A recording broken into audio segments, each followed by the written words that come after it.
Chief Meteorologist Dave Nussbaum with a look ahead. Yeah, Dave, what can we expect tomorrow? Well, a little more of the way heat, but not quite as humid as we saw today and over the last couple of days. So that makes the heat index down a little bit, but by all means, still going to be quite toasty out there.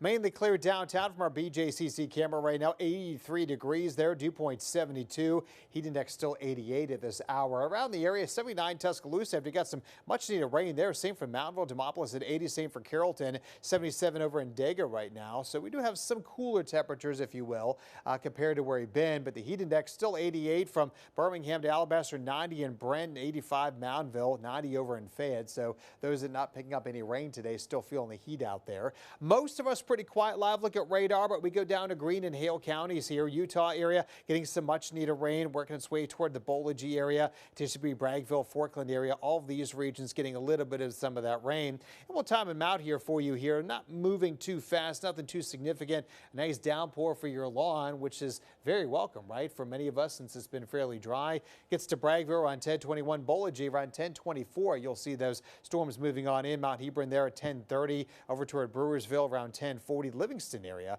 around 10:47. You'll see some of that rain if it holds together that long.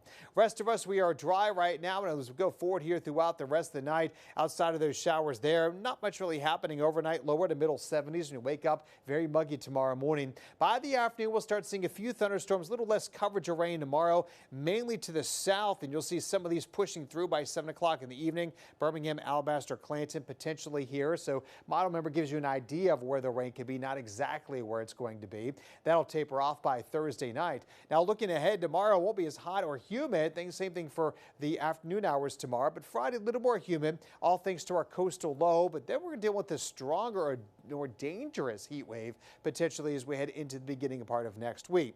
First, with this low, you can see all the rain down along the coastline. Now, if this as it sits along a stalled front, there is actually a low chance for development with this low as it continues to march its way here off to the west, bringing that flooding rains potentially across part of the coastal areas and a high rip current risk as well too. So be careful down there. If you happen to be going to the beach later this week, you'll see those storms refiring back up as we get throughout the morning hours on Thursday. Most of the heavy rain Montgomery southward, a few showers and storms coming up our way.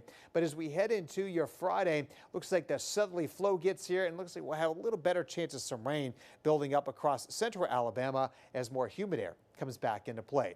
Then we fast forward into next week, and that's when we're dealing with that next system. That ridge of high pressure over us now moves to the east coast here by Friday, but then builds back and gets stronger by Sunday into Monday, and that's going to allow that heat index from 101 Thursday and Friday to maybe near 111, dangerously high on Monday. So recapping, lower humidity tomorrow, more humid Friday with those storms. And look at that, 97 degrees Monday, Tuesday, Wednesday with a heat index of 110 or greater. And that's